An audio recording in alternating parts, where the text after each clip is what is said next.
Talk about the doubleheader today. It was a good 2 games. I think we finally are coming back to life offensively. We keep kind of on the kids about the same thing, and had an interesting mid-game meeting, and they kind of started putting back together. Knowing that the seeding in the playoffs coming up are kind of on the line with how things are going to end up, do you really think that's clicking within the girls' head to know they hit the ball better? To be honest, I'm trying to just keep everything as in perspective as possible. And we came into this week knowing that we had a big weekend coming up, but we really wanted to focus on this doubleheader. In our league, you can never take any game for granted, for sure. People are biting each other all the time, from the top to the bottom. So we just really want our kids to start focusing on putting more hits together, being much more of an offensive force, because we've kind of been lacking in that area lately.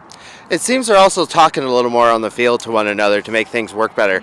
Talk about what that communication is doing for them.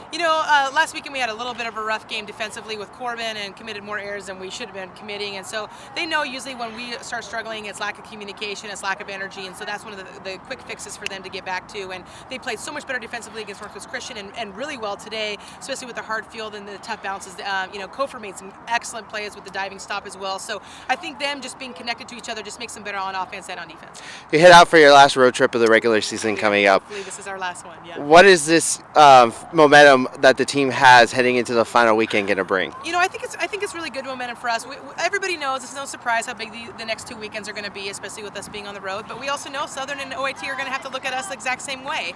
And last year we ran into the same thing with Corbin, but I have a very different feeling going into this last 2 weeks of these kids have been just fighting this whole season to get here, and this is so important to them, and they have bought in all along the way. So I just have a really good feeling getting into this weekend. I have a feeling that these kids are going to walk out, and hopefully we can be hosting at home.